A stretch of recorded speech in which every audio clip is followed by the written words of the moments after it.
দরবেশ বাহিরে না দরবেশ ভিতরে। এক কাজ করো, এই মেয়ে তুমি একটু ভালো করে শিখে আসো, কনফিউশন তৈরি করো। হ্যাঁ, কি সঠিকভাবে বলবা। যাই হোক, এটা মজা করলাম। গতকালকে থেকে এই মেয়েটা খুবই ভাইরাল। তবে আমার মনে হয় যে স্লোগানে মেয়েদের তুলনায় যে ইনকিলাব মঞ্চের একটা ছেলে আছে না, কি এমপি ইলেকশন যে করবে, একটু দাড়ি টাড়ি আছে এদিকে, তার স্লোগান শুনতে ভাল লাগে। মানে একদম পুরো স্পিডে চলে আসে। হাসনাত্র দেখবেন চেহারার মধ্যে একটা ভাব আসে, সাদৃশ্য আসে, চেহারা শক্ত হয়ে যায় যখন একটা স্লোগান দেয়। নেতার চেহারা এরকম শক্ত শক্ত লাগে। মানে মেয়ে মানুষ দিয়ে স্লোগানটা আমার মনে হয় খুব বেশি যায় না।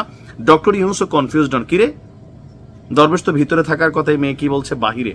তো কনফিউশন সে ইয়াদ আয়া, জনগণ অনেকটা কনফিউজ। তারা কি এনসিপির এই যে ডাক, ছাত্র শিবির এবং এনসিপি ভাই ভাই, তারা পুরানা ভাই। তো সেখান থেকে এই ডাকে যখন বেগম খালেদা জিয়া ওনাকে বারবার ডাকার পরেও ছাত্রদল সহ কেউই আর এখন ওইখানে যাচ্ছে না, তখন এনসিপি পড়ছে একটু কনফিউশনে যে এখন কি করা যায়। তো এখন তারা একটা আজকে কর্মসূচি দিয়েছে, আজকে গণজমায়েত হবে। তো গণজমায়েত হবে নাকি এনসিপি পন্থী জমায়েত হবে অথবা আওয়ামী বিরোধী জমায়েত হবে। আওয়ামী বিরোধী জমায়েতের মধ্যে আবার এখন ডিভাইডেশন আছে যে এই আওয়ামী বিরোধী জমায়েতের মধ্যে আবার কোনো অন্য পারপাস আছে কিনা, এদিক থেকে বিএনপি অবজারভেশন করছে। যার কারণে আন্দোলনটা ওই রকম ভাবে জমাইতে পারতেছেন এনসিপির নেতা কর্মীরা। কেউ কেউ বলছেন যে এনসিপি কে পাত্তা দিচ্ছেন এখন ডক্টর ইউনূস, কারণ গত 2 দিনে যেই পরিমাণ চাপ ডক্টর ইউনূসের উপর মনস্তাত্ত্বিক জগতে তারা ফেলার চেষ্টা করছে। ডক্টর ইউনূস তো আছে ভাই বিপাকে। আবার এই যে সাবেক রাষ্ট্রপতি শাহাবুদ্দিন সাহেব, তিনি বাংলাদেশ ছেড়ে চলে গেলেন। আইন মন্ত্রণালয় থেকে বলা হয়েছে এটা আইন মন্ত্রণালয়ের দায়িত্ব না। আবার আমাদের স্বরাষ্ট্র উপদেষ্টা বলছেন যে ইন্টারপোল থেকে তিনি ফিরাই আনবেন। ইন্টারপোল যদি এত কিছু করা যাইতো তাহলে তারেক জিয়ারে কবেই শেখ হাসিনা দেশে নিয়ে আসতো। এটা হচ্ছে বাস্তবতা। এগুলা হচ্ছে জনগণকে খুশি করানোর জন্য কথাবার্তা। এখন পুলিশ বলছে, ডিএসবি বলছে যে ওনার বিরুদ্ধে দেশ থেকে কোনো নিষেধাজ্ঞার জন্য কোনো মানে আইনি নোটিশ এগুলা কিন্তু ছিল না। যাই হোক, তারপরেও তিনি আওয়ামী লীগের দোষর ছিলেন, সেই হিসাবে তার বিচার অনেকেই দাবি করছেন। এখন আইনের গতিতে চলবে। আওয়ামী লীগকে নিষিদ্ধ সহ 3 দফা দাবি আদায়ে আজকে আমরা যখন নিউজটি করছি গণজমায়েতের ঘোষণা দিয়েছে এনসিপির নেতা হাসনাত আব্দুল্লাহ। আপনার রাত্র পর্যন্ত সারা দিন রাত এখানে ছিল, পোলাপাই নাওয়া নাই, খাওয়া নাই, আবারও ঘুম নাই, সে নির্ঘুম রাত্র। তবে এখন এনার্জি আছে।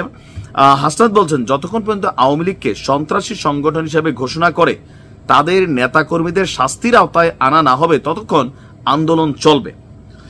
আর আজকে বিকারের শাহবাগে গণজমায়েতের ঘোষণা দিয়েছেন তিনি। হাসনাত বলছে আওয়ামী লীগ নিষিদ্ধ। আওয়ামী লীগের কেন্দ্রীয় এবং সহযোগী নেতাদের আন্তর্জাতিক ট্রাইব্যুনালে বিচার নিশ্চিত এবং জুলাই ঘোষণাপত্রের 3 দফা দাবি বাস্তবায়ন করতে হবে।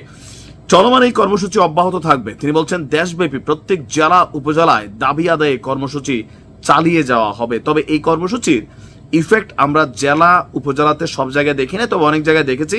আবার সারা বাংলাদেশ থেকে এই যে বিশাল সমাবেশ দেখছেন, এখানের 75% হচ্ছে জামাতের নেতা কর্মী। কারণ শিবির একটা বড় দল, তারা যখন মাঠে গেছে তখন মাঠের চিত্রটা ভিন্ন হয়েছে।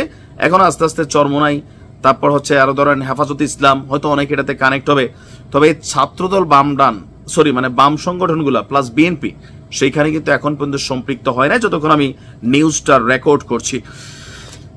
আওয়ামী লীগের নিষিদ্ধের সিদ্ধান্ত দ্রুত না হলে বাংলাদেশে আবারও ঢাকা শহরে মার্চ করার হুঁশিয়ারি কিন্তু গতকালকে নাহিদ ইসলাম দিয়েছেন। তো এইরকম নানান সিদ্ধান্তে ডক্টর ইউনূস 100% তিনি কনফিউজড, হয়তো কিছুটা বিরক্ত। তবে বিরক্তের বিরুদ্ধেও আমরা একটা জিনিস দেখছি যে ডিএনসিসি ঠান্ডা পানি খাওয়াইছে। তারপর আবার ডিএনসিসির আরেকটা পার্ট মনে হয় যে আপনার ওই যে ঠান্ডা বাতাস দিছে পোলাপান যেন বেশি গরম না হয়, কারণ এগুলা গরম হইলে শেখ হাসিনার পতন হয়ে গেছে, ডক্টর ইউনূসের পতন হইতে কতক্ষণ, এরকমও হইতে পারে যে মাথাটা যেন ঠান্ডা থাকে। তো সবকিছু মিলিয়ে এখন পর্যন্ত ডক্টর ইউনূস এদের সাথে সাক্ষাৎ করেন নাই। আর এই যে সাক্ষাৎ করেন নাই, এটাকে অনেকে ভাবছে যে ডক্টর ইউনূস এদের প্রতি বিরক্ত। এখন বিরক্ত নাকি অন্য কিছু সেটা হয়তো সময় বলে দেবে, বাট ধারণা করা হচ্ছে। আপনি কি মনে করছেন? ভালো থাকুন। আসসালামু আলাইকুম।